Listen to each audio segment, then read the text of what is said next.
Hey, good afternoon, everyone. Thank you so much for joining this British Chamber of Commerce webinar. We're grateful to have you all here today. So the title of this event is The Future of M&A, the Business and People Imperative. We would like to welcome all of you to ask any questions and place these in the chat box at the bottom of the screen, and we'll do our best to answer all of these at the end of the session. We'd also like to ask all of you just to place yourself on mute, just to avoid any background noise and distract the speakers throughout the presentation. But without further ado, I'd like to hand over to Lelia LimLoges, who's the Managing Partner Asia Pacific for LimLoges&Masters. Over to you, Lelia.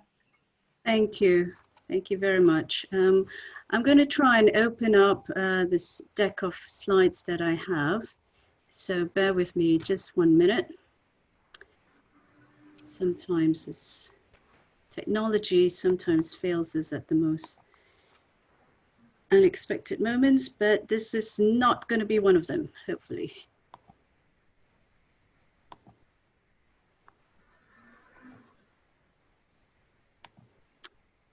Okay.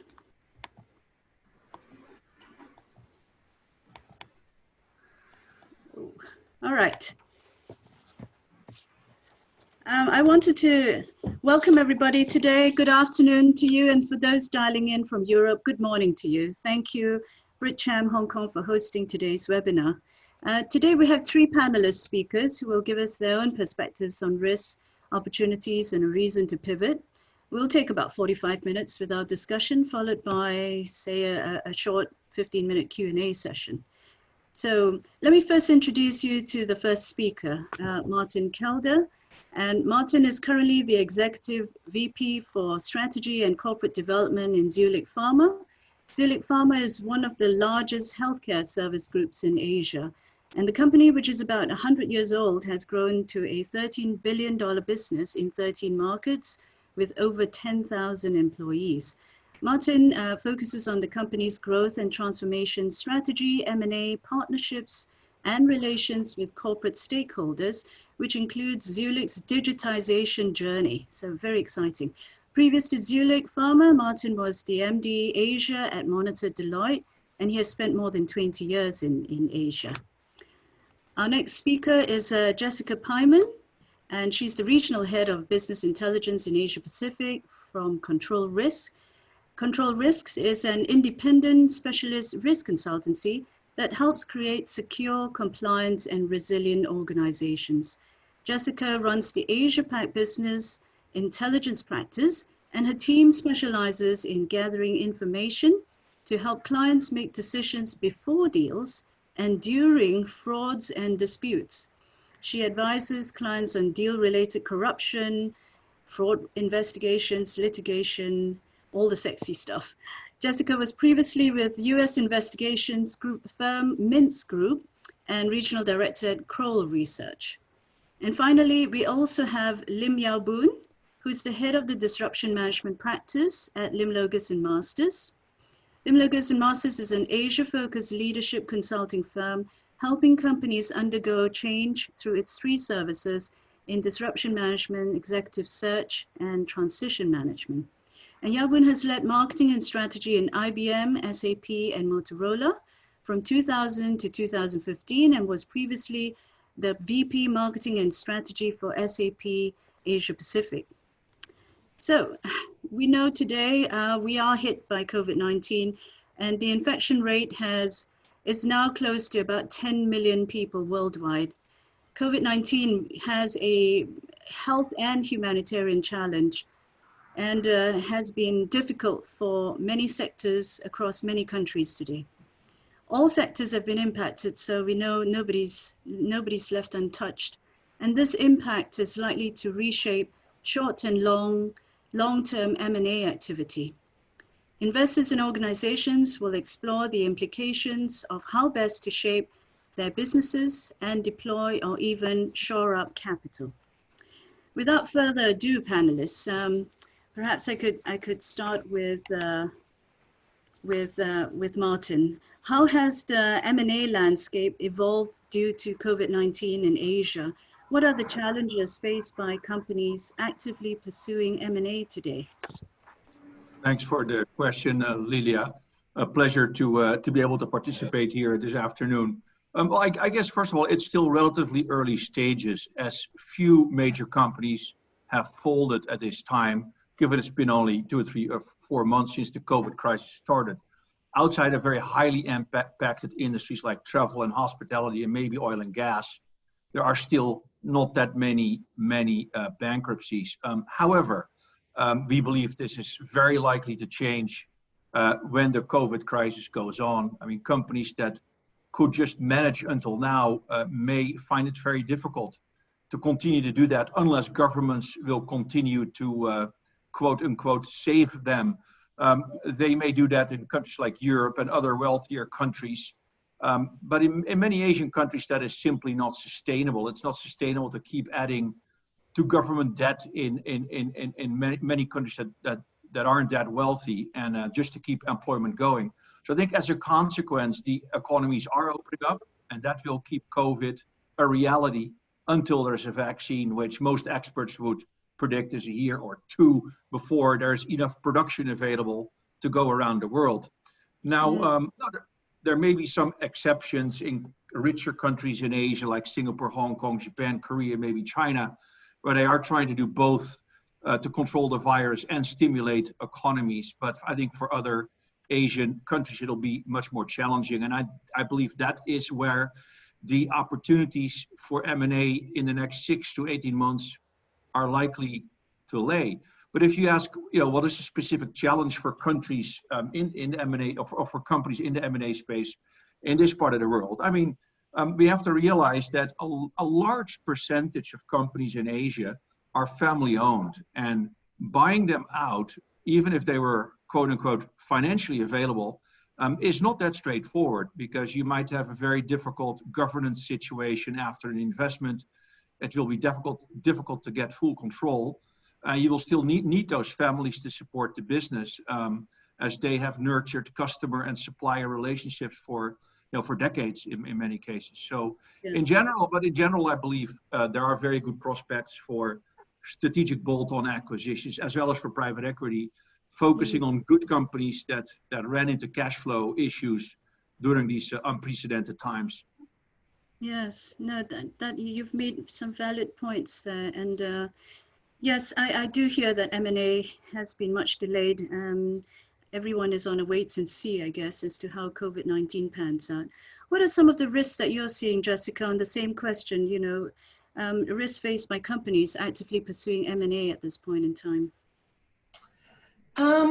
So I think to Martin's point, I think it's different for multinationals and for private equity and financial institutions. I think their needs and their priorities are a bit different.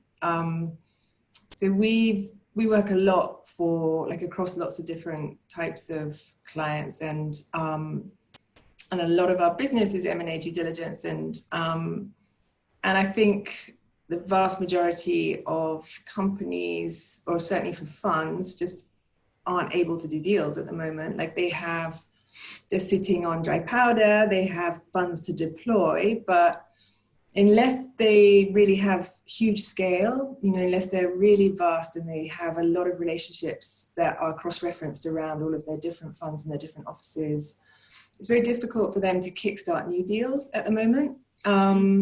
So I think what we've seen is they are kind of drawing on our help more for remote due diligence. So where we have people in country who are able to go out and kick the tires and kind of check licensing, and they're drawing on our assistance more for that. Also for kind of data collection remotely. So being able to kind of image and collect data and analyze finances remotely.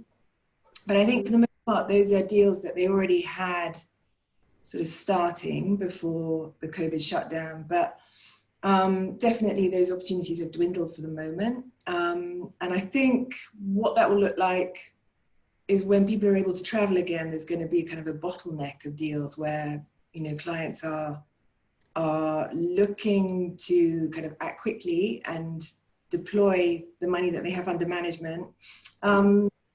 So it'll be interesting to see what that looks like in September. And I think also at the moment, valuations are so hard. So, I mean, kind of Wall Street versus Main Street are very different. And there's a big mismatch still between equities and actually what the real estate of a lot of businesses are. So it's to pay the right price. And then for multinationals, I'm sure, so in Martin's sector, I mean, I've read that definitely pharma and medical devices, I think, are the main two sectors that are exploiting the opportunities that are the quickest to pivot to change and innovation. I think a lot of companies are finding that really hard just because they're just trying to hold the business together and kind of spending a lot of time on business continuity, spending a lot of time on risk management and compliance. They're spending a lot of time, if it's private equity, a lot of time on kind of managing their portfolios and trying to plug the gaps, refinancing, trying to raise cash. So a lot of the activity at the moment, I think, is about contingency and just trying to keep things on track. And then I'd also say, I think there's been a lot of white noise about distressed investing and opportunistic investing.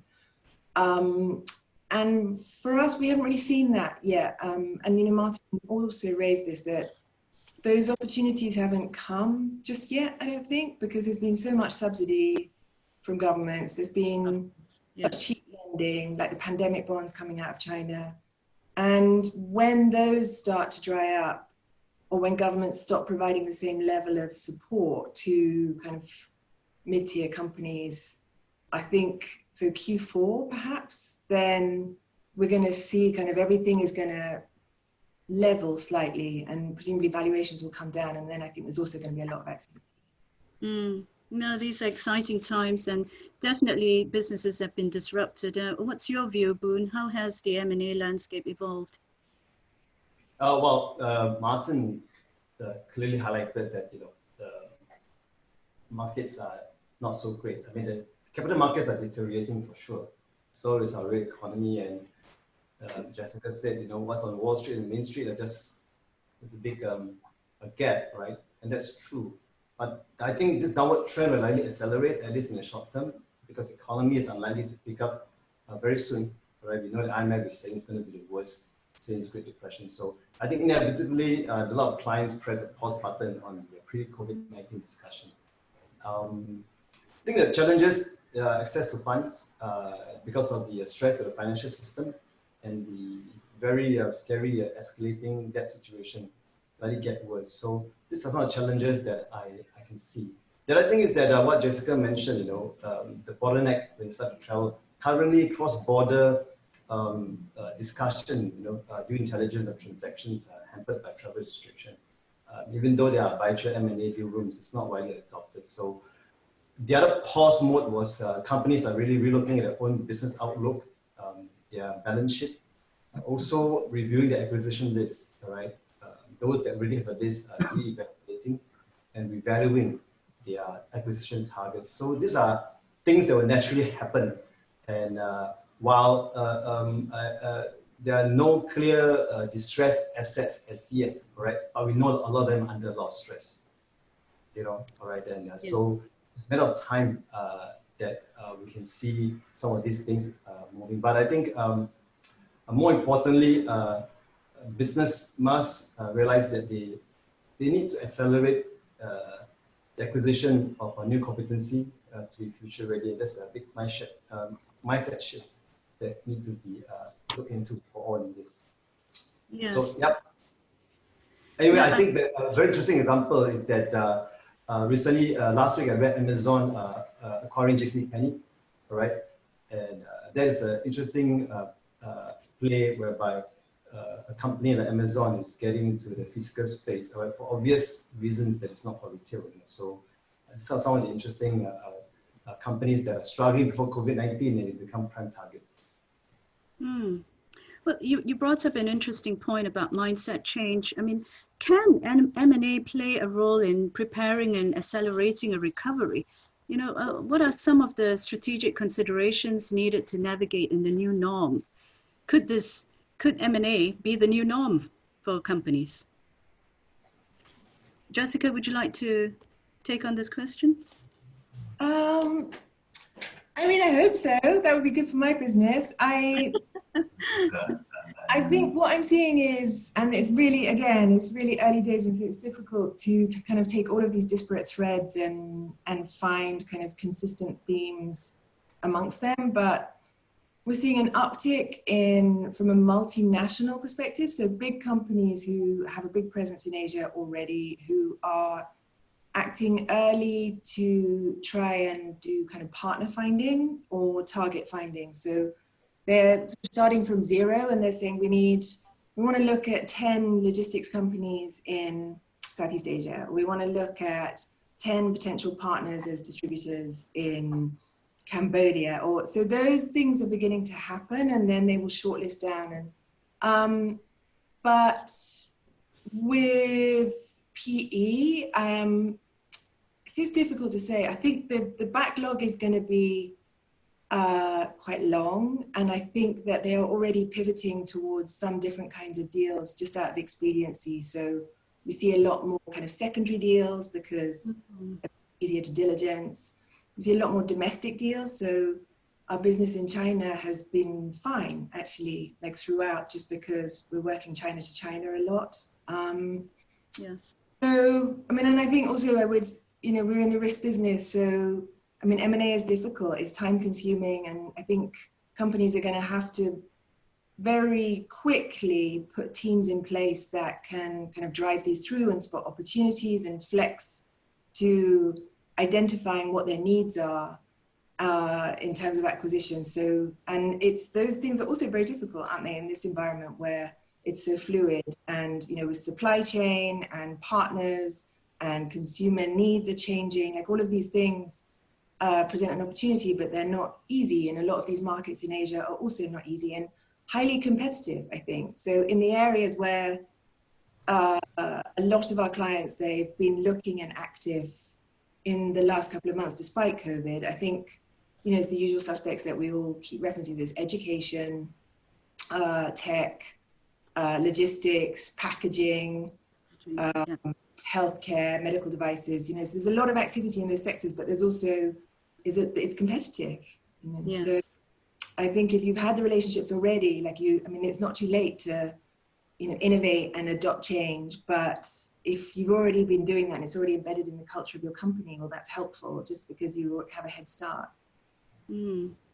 Yes, having a head start. And Martin, you're in an exciting space. You're in pharma, What do you see as the new norm in Zuellig Pharma, and how can M&A play a role in driving recoveries? Yeah. No, I mean, I first of all, I agree with most of the points Jessica made. I think this will take time, 6 to 18 months, more likely than 3 to 9. But I do think M&A can help in a number of different ways. First of all, in strategic bolt-on acquisitions, which is basically companies who are complementary to what you're already doing, and maybe can add to your geographies or to your product and services portfolio.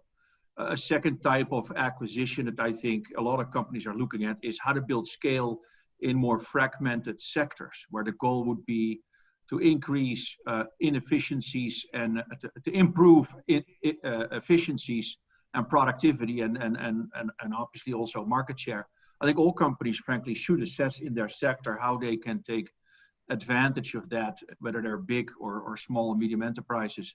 And I think a third way how M&A can play a role is in getting access to new innovations or business areas that are adjacent to their core business, if they're a good fit with your firm. And I think that third one ties into an overall theme where I think this particular COVID time is really important, which is, beyond scale, M&A can really help to add capabilities that are in high demand around innovation, but that are hard to get access to for many companies because maybe those companies, weren't cool enough, and they were seen as laggards or traditional old-fashioned companies.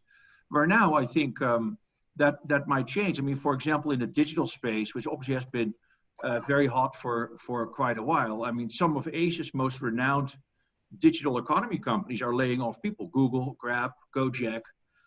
Those are great sources of new capabilities. The people working there that got let go, may have thought that they would never work for a traditional company. And now they can see the difference. If you have been around for a while, have a real business model, not always burning millions of dollars, and you care for your employees in good and bad times, and really care to innovate, you might really have a winning value proposition. And so we're really looking for people like that right now. How does this COVID situation open up a market of new capabilities that we really would like to tap into? Yes, no, this is exciting. We should have a talk after this from our set. But Boone, what's your view in terms of the new norm? You know, what are some of the strategic considerations that are needed today? I think one of the integral part of the new norm is being future-proof, and I totally agree with definitely what Jessica and Martin has mentioned about the situation, and especially what Martin said about acquiring competency and about people, right? I think three important considerations on how to future-proof against, to me, the next massive disruption, which may come with a second spike or whatever not, right? It's really how can we ensure operation resiliency. It's about people and processes. This first consideration. Second consideration is about the business continuity, a point mentioned by Jessica, that how do we continue to able to engage our customers and get access to suppliers, right? And the third point that I think is important to consider is what Nassim Taleb said about anti-fragility, the ability to pivot, to thrive in circumstances that are unpredictable in a black swan situation. So I think companies that are able to acquire today will have some form of access to assets. So that technically speaking, they are able to be anti-fragile. The question is, where do they acquire to be anti-fragile? Are they acquiring just on the normal curve, a linear curve, or are they acquiring to boom up, all right, in the next phase? Because distressed assets will surface, not so much of the companies they're looking at, maybe like those family-run businesses I mentioned earlier. It's difficult to get access to them, but their IP is available, platforms, technology, brands, adjacent businesses, right?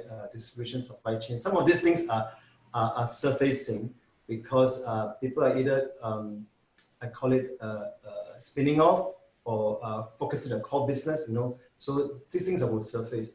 But I think being able to acquire in the future is also therefore key. So these are three points that I think is important. And to Martin's point, I think traditional acquisition strategy, which accounts for maybe 90%, maybe Jessica will have more information on this, we have to be relook into, right? Those like for like, you acquire a competitor, you acquire a category or a channel expansion for penetration, for market reach, or adjacent businesses, vertical integration for strategic control. These things account for 90% of most acquisition. But Martin mentioned a very important point. I think the trend of acquiring new capabilities or platform will accelerate. And these capabilities and platform will not only just serve the company's needs, but will likely help to transform the companies with new business model capabilities and potential to become a new revenue stream. So instead of acquiring competitors, I think companies should start look at how to extend their new capabilities to serve the segments they are familiar with, perhaps the competitors. So these are things that I think is important in this context. And of course, the challenge is how to identify these acquisition targets with the right capability, available and fair value. So, so it's something that we can definitely look into an area of not just acquiring something you're familiar with, but really look at your acquisition list and look at competency and capability for acquisition. I want to cite an example. Recently, I spoke last week. I spoke to a F&B company, all right, and they are talking to me on how to become a dark kitchen operator, become master landlord, and then can they build an ordering platform now so that they can own it instead of giving to Grab Food and Deliveroo of the world. How can I also have my last mile delivery capability? They're looking beyond because they knew that they cannot be defined by just an F&B operation anymore in the future. So people are looking into capabilities that then after that, their ordering platform can extend it to other operators, other companies, so on and so forth. So it's interesting time because of COVID-19. Yes, no, you're quite right. And accessing new innovations, as Martin has brought up, could be that very reason to use M&A as one of the methods of acquiring it. So, on that point, what are the drivers for this new norm? What would be the new paradigm for leaders and their organizations to be future ready? Martin, perhaps. Yeah, sure. Well, I think it varies by industry, right? But there are a number of common themes that I see. And number one, working from home will not go away. So that is here to stay for workers who can be productive that way. That's not everybody, but some segments of the employee population can be very productive from home. And I think we'd all many of us would better get used to Zoom and Teams meetings like we're doing now, because that's going to be part of the new norm. I think secondly, digital acceleration across all industries. There's no doubt that this is going to increase in speed from now on everywhere. I think everywhere I look, I see that in just about any sector. I think number three is more, what I'm seeing is a more financial trade-off. I mean, the balance between cash flow management and profit is very tricky in a period like this. And companies are now using their margins to survive, to maintain cash. Yes. I think that balance is very difficult and needs a lot of attention going forward, probably more than it had in the past. I guess another one also, relating it to what Boone and Jessica were saying, I mean, innovation may actually never have been more important than now. I mean, innovation is the way to succeed and the way to build competitive advantage and win. And I think this crisis period will, the ones who understand that and act upon it will end up doing better than those who don't. And it may be a last one, if I think, the road ahead will definitely have ups and downs. I mean, nobody knows how long this virus is going to be around. And by the way, we'll have probably another virus, right, at some point in the future. I mean, that this is not going to be the only one, unfortunately. So unless we as a world really get our act together. So because there will be ups and downs, I think business resiliency is essential. I mean, the trade-offs between efficiency and cost reduction, which has been a big emphasis of MNC companies for the last few decades. How do you have the lowest cost supply chain basically against versus business resiliency. I think that trade-off will be much more starker and visible. And I think it's very important for all companies to have multiple plan Bs. If plan A doesn't work, if they shut down your active ingredients manufacturing facility, then you no longer can ship medicine anymore, and you're suddenly stuck. And there's many examples like that. And I think that the boards and senior management needs to really think through that trade-off between cost management and business resiliency. And I think all of those themes will be part of the new normal across many industries. Well, you've had to consult or at least advise a lot on risk and business resilience. Jessica, what are your thoughts? Or what is the new paradigm for business leaders to be future ready? I think so. We've done a lot of work on kind of future proofing in China because the regulatory environment changes so quickly, and that's not going away. And then probably, if anything, the situation is changing increasingly quickly with kind of the trade war and different regulatory requirements and export controls. And so people's business decisions, I think, become critical. We've done a lot of advice on kind of enterprise risk management and not being able to foresee every single eventuality, but at least having scenarios or people who are ready and prepared to consider different scenarios. So that's interesting. I think to your point on kind of human capital and leadership, we've seen a lot of companies acting quite quickly to not doing deals, but hiring new people. So we've seen an enormous amount of movement or kind of bringing in new talent for new markets or for new businesses. So people, I think there's a lot of emphasis on those individuals being the drivers of change in companies. So bringing in, so rather than necessarily buying in a whole new company, they're bringing in talent who's going to be able to kind of push more stuff down the line. I think it's been extraordinary, the change in emphasis on ESG issues over the last few months, and what investors are demanding of companies in terms of kind of responsible leadership, responsible investing, responsible business. And you know, a year ago there was a lot of talk of ESG, but it was more like a regulatory have to, rather than an expectation that companies would embody a lot of those values. And the shift in tone on that has been just overwhelming, I think. That's encouraging.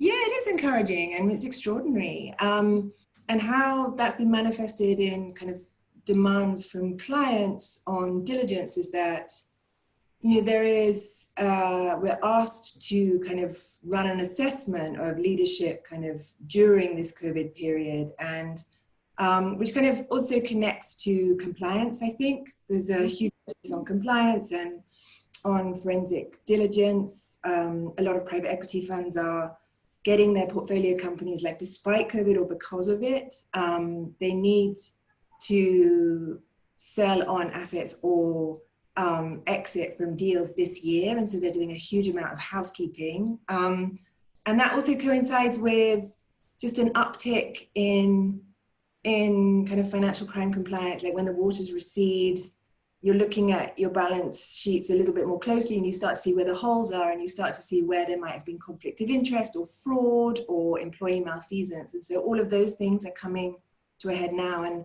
And that took a few months, I think. A lot of the companies that we work for were just in crisis mode, like in crash position, just trying to keep the business kind of with the lights on. And just in the last month, we've seen a lot of uptick in interest and requests for kind of investigative assistance, just to make sure that they're dealing with the compliance issues that they have. I think cyber and cyber diligence is becoming more important, like making sure that companies are taking care of their data with this increased emphasis on tech, and the extraordinary uptick in how people are using technology for their business. But it also has created issues for some of our clients. So there's been a higher rate of instance of kind of C-suite fraud, where people have been phished, or there's been a kind of wire fraud where different employees have been induced to send a lot of money to somebody posing as a supplier. So diligence is important, and data management as well. Yes. I think that's a lot. Yeah. You've been busy, I can tell. Boone, what are your views on being future ready? And Jessica brought up this point on the increased emphasis on tech, and so did Martin as well. Well, the interesting thing is that that we need to recognize that new normal is going to be a smaller economy, all right? And the economists call it the 90% economy. So it's only smaller, but it's shifting. So usually, you know, when when new things come on board, all right, new behaviors and stuff like this, there's always expansion of the economy. But today we're looking at a shrinking and also a shifting economy, which create a lot of discomfort that all these new norms have produced. I think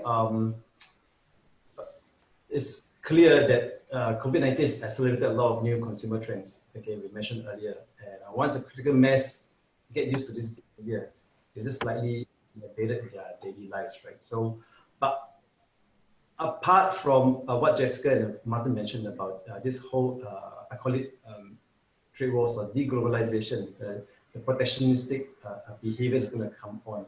It's going to change a lot of things in Asia that's so dependent on global trade. Yeah. So I do recognize one thing that some of the folks are not thinking about. One of the very important considerations is that a lot of businesses actually cannot afford another round of lockdown, right?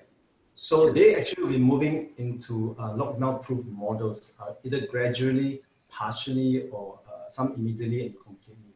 So when I think of things like music concerts, trade shows, education institution, food services, they all may take new form and shape because the musicians, all right, Lady Gaga is not going to wait there and wait for her next concert to be available so that she can sing, right? And the organizers, the producers have to change the game plan because if it's going to last for so many more months, all right, most people can't wait. Example, last week, Microsoft announced the permanent closure of the retail stores. It's one of the most significant examples of them just changing things totally, move online.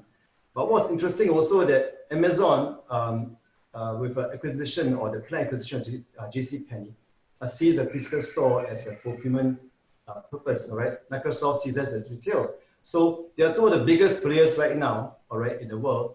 One pulling out, one getting in. So it's about perspective, right? Okay, and what if Microsoft see their retail presence as an IT-focused fulfillment center for pickups, for last mile centers? Will they do things differently? So wearing that correct lens is important in my view because a new norm is basically a paradigm shift in the way we think about businesses, our perspectives, and the way we make decisions. So I recently got acquainted again with Snowden's Cunifin framework, right? So essentially, we are actually moving from what we call a clear and simple SOP-driven leadership to the complex domain of emergence, whereby causes and effects are unclear, right? Jessica mentioned that there could be many answers to try, but we're not very sure what's the right answer. So Yes. are leaders ready for the appetite to take decisions and find out along the way, or they look upon to always make the right decision? That is a very important shift in the thinking. And linear thinking processes will likely have to make way for non-linear thinking frameworks like critical thinking, design thinking. So I think new norm must have a change in the executive mindset, and that new culture in organization will have to adapt to the changing world. So, well, I like Clayton Christensen's theory of getting the job done. I think business model will need to be designed to get the job done. And the way they fulfill today, we have to change, all right? But if somebody needs to eat, they may not dine anymore. They want to be eating at home. So that's the new thinking we need to have. So yeah, I think some things will never come back again. So the speed of change is actually very important. Yeah, and Jessica talked about an increased interest in ESG. That's definitely a huge change in mindset, other than it being looked at from just a regulatory point of view or just a checkbox that you needed to do.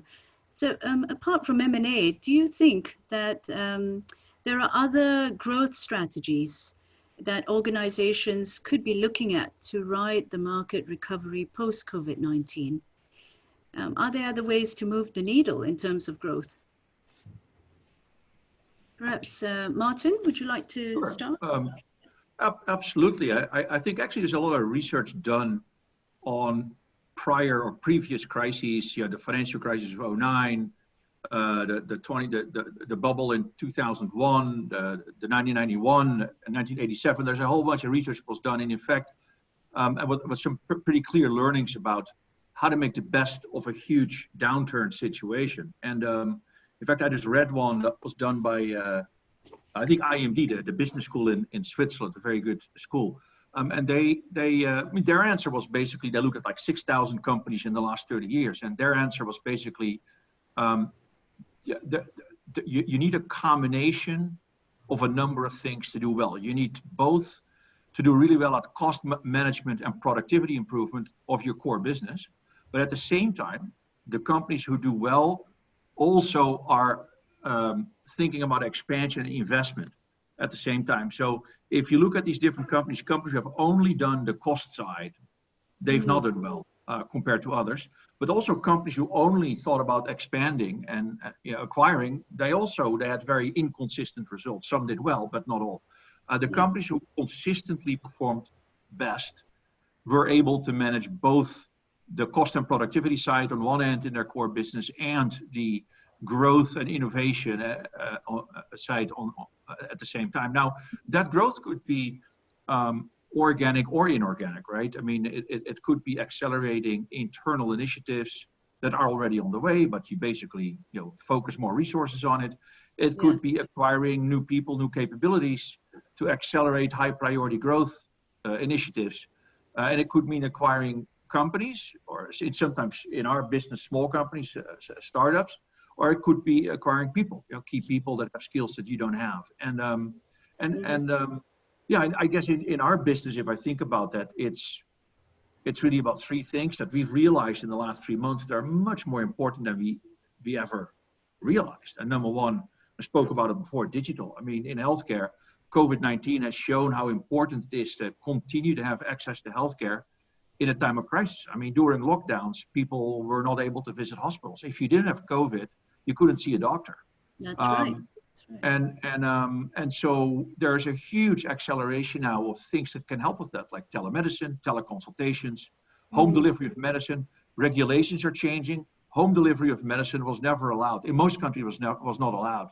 And now in a number of countries that is suddenly relaxed, and that's now possible. So, COVID-19 checkups on your mobile phone, where you have an 85% confidence level whether or not you might have COVID and need to go see a doctor.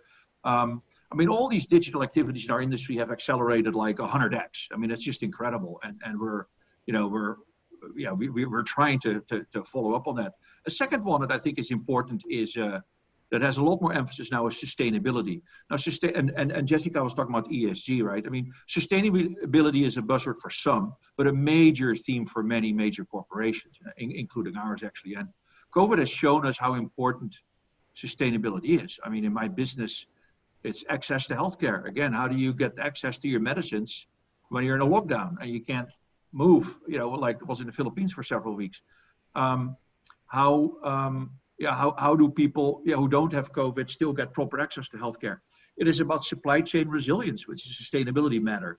How to provide medicines when factories are closed and supply chains are interrupted. And again, the trade-off between the lowest cost supply chain and resilience, being able to supply, perhaps not at the very lowest cost point, but still being able to supply because you have a plan B or a plan C. And then also it's for talent, it's very important, nurturing talent. I mean, safety and security of employees who are on the front lines. I mean, we have a lot of people who are frontline workers, delivering medicines, visiting hospitals and pharmacies and so on. We've seen how incredibly important this now is, how you as a company really nurture these people that are there risking potentially their lives, right? I mean, for their job, for their mission. And so that's, I think, the sustainability angle to me has really is much more important now than it already was in our company. And maybe I can offer a third idea, which is, again, in our healthcare business. I mean, government affairs. We never really focused much on this. We sort of piggybacked on the big pharma companies for that. But now we realize how important it is when you are in a lockdown. Suddenly your trucks can no longer deliver the goods anymore. You need to get exemptions, approvals. How do you get those? You need a really strong government affairs capability, which again is something that we as a company never had. And now we realized how important it is that you know how to arrange those things when you're in need, and you don't have to scroll for phone numbers that you don't have. So anyway, a number of areas where we believe this is really accelerating some new capabilities that we want to build faster than we even wanted before. No, you're right, and that's very exciting, Martin. Jessica, what are your thoughts? Have you come across companies with very different growth strategies apart from M&A? I mean, I think that we work for a lot of good companies. All our clients are good companies, but I think the smartest understand that information is power, and that they approach growth in a very kind of localized way also. So they do a lot of kind of market entry assessment, just understanding, kind of getting competitor intelligence, doing stakeholder mapping, understanding also whether there's kind of threat assessment in terms of other companies being much closer to regulators and local government, which is going to give them an unfair advantage.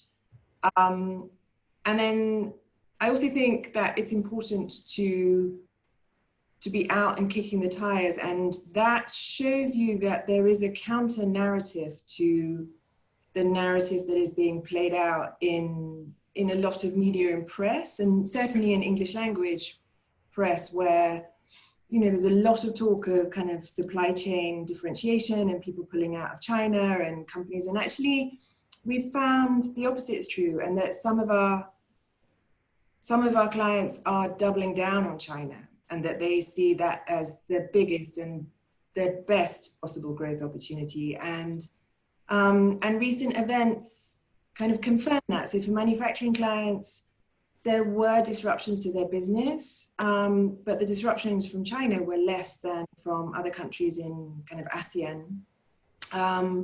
And there was a huge, just the depth and breadth of infrastructure, the responsiveness of local government in a lot of these places where they're manufacturing was extraordinary. So I think it's also helpful just to make sure that we are all sense checking kind of the narratives that we are fed every day by press and media, and that actually the reality might be quite different. I'm sure sort of lots of companies are looking at how to differentiate their supply chain, but I don't think that corresponds to mass exit from the markets where they're already pretty established. And actually, yeah, the inverse is true. Mm. Yeah, and then true. secondly, I would say, yeah, just to add to that, I think that the political risk considerations are huge. And to Martin's point about having a strong public affairs and kind of government affairs function, or at least an awareness that you need it, is important in many of these countries in Asia where business is politics and politics is business. You need to understand who's going to be making decisions that impact on your growth and your strategy. Yes. Oh, that is quite scary, having political risks mess with businesses. But what do you think? How do we move the needle? Are there any other growth strategies we should consider other than M&A? Well, as a disruption management practitioner, I tend to get people to think differently. Hopefully, they can see a different side of what they can do. I think Martin made it very clear that he's looking into new digital capability. I think my ask for people that I talk to, the clients, are actually, can you convert that capability beyond just serving yourself and start building as a business, right? So I thought, I recently read a very interesting report. It's a 20-year journey of the top 10 market cap companies in the world. It started with 1999, the dot-com, just before the dot-com bubble. There were 5 tech companies, right? Only one software company, Microsoft, was number 1 at that point in time. There were GE, Walmart, one telco, 2 oil and gas, Exxon, and British Petroleum. Then in 2004, post the bubble, dot-com bubble, GE became number 1, Exxon was number 2, and most of the tech company just dropped off, right? Except Microsoft, they just dropped to number 3. Intel was around number 9. Then at a point in time, the financial services came in, all right, Citi, AIG, BOA, they started to be part of the top 10 party, right? The top 10 gang. Walmart was there for this while. And then financial crisis, now all the financial services in the US all dropped off from top 10, but Chinese company, because of the boom in China, led by PetroChina, all the companies got into the top 10 market cap in the world, and Exxon remained there with 2 other oil and gas companies. Walmart was big, Microsoft was still there, number 4. Then in 2014, when oil prices at $100, era of smartphone and data, you see Apple coming out with their iPad and iPhone and took them to number 1. Google came in at number 3, Microsoft number 4. So out of the top 4, 3 of them were software and platform company, or should I say a big tech company. Mm-hmm. We roll forward to last year, June, right? Unsurprisingly, last June, we're in the big tech era.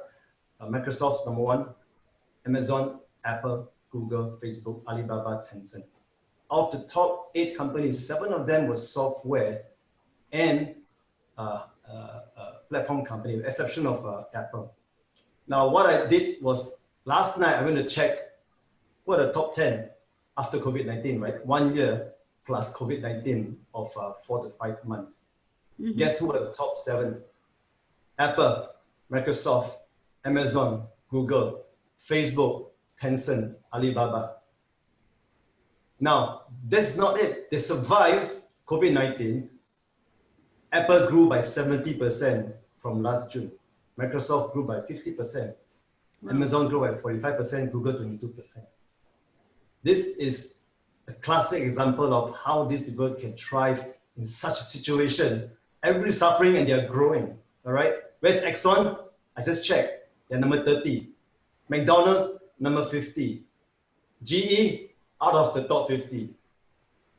So when you look at companies like this, like, wow, you know, to move the needle, I think companies need to start. I mean, I came from 17, 18 years of software background with enterprise software like IBM and SAP. So I think all companies, right, need to start thinking, behaving, and becoming like software platform players. All right, it is clear that these players are disruptors and they thrive disruption. So when we acquire capability of platforms, it should not just be serving our own company needs. You know, we should really look at how can companies use this opportunity, use this new competency to pivot and transform the companies to thrive in the disruption era. Yeah, no, all very, very important points, and I thank you for bringing that up. We are running out of time, unfortunately.